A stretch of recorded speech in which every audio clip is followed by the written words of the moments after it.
Dans une petite ville vivait un homme travailleur, un père aimant et dévoué. Mais son fils, gâté par la vie, ne voyait pas la valeur de ce qu'il avait. Ce jeune garçon avait tout, un toit sur la tête, de quoi manger à sa faim, et des parents qu'il aimait. Pourtant, rien ne semblait suffire. Chaque jour, il reprochait à ses parents de ne pas lui donner assez d'argent pour acheter les vêtements de marque ou la nourriture coûteuse qu'il désirait. Sa colère devenait insupportable. Un jour, le père, fatigué de l'ingratitude de son fils, décida de lui donner une leçon de vie qu'il n'oublierait jamais. Il annonça : « Demain, tu viendras avec moi. Je vais te montrer quelque chose d'important. » Le lendemain matin, ils partirent ensemble. En chemin, le père s'arrêta pour acheter un grand sac de bonbons. Intrigué mais agacé, le fils ne posa pas de questions. Finalement, ils arrivèrent devant un vieux bâtiment délabré.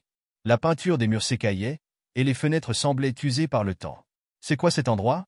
demanda le fils, méprisant. « C'est un lieu où les enfants apprennent à valoriser leur vie », répondit calmement le père. Le père frappa à la porte, qui s'ouvrit dans un grincement. Un petit garçon d'âge sans à peine 8 ans, vêtu de vêtements usés et déchirés, apparut. Son visage s'illumina instantanément en voyant le père. « Vous êtes revenu, et vous avez apporté des bonbons » s'exclama-t-il avec une joie débordante. Curieux, le fils suivit son père à l'intérieur. Ce qu'il vit lui coupa le souffle. Une dizaine d'enfants, tous souriants, jouaient ensemble dans une grande pièce vide.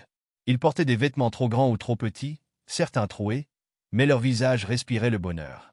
Lorsque le père distribua les bonbons, des éclats de rire et de joie envahirent la pièce.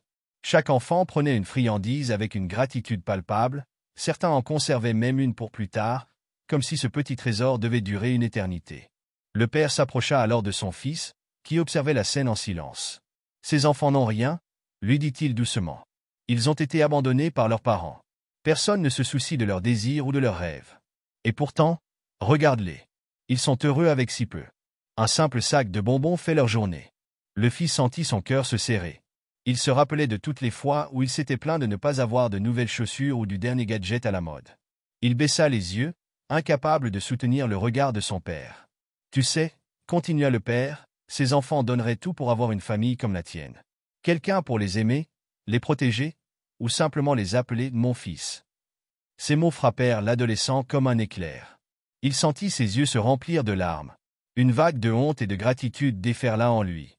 En quittant le bâtiment, il serra son père dans ses bras pour la première fois depuis des années. « Papa, » murmura-t-il, « je suis désolé. Merci pour tout ce que tu fais pour moi. Je ne l'avais jamais compris avant aujourd'hui. » Ce jour-là, quelque chose changea en lui. Il commença à apprécier ce qu'il avait, à respecter ses parents et à aider les autres autant qu'il le pouvait. Moralité. Apprendre à être reconnaissant peut transformer notre perception du monde. Ce n'est pas ce que nous possédons qui nous rend heureux, mais la valeur que nous donnons à ce que nous avons. N'attendons pas de perdre ceux qui nous aiment pour les apprécier. Soyons reconnaissants chaque jour pour les bénédictions que la vie nous offre, aussi petites soient-elles. Partage cette histoire si tu penses qu'elle peut inspirer quelqu'un autour de toi. Cœur rouge.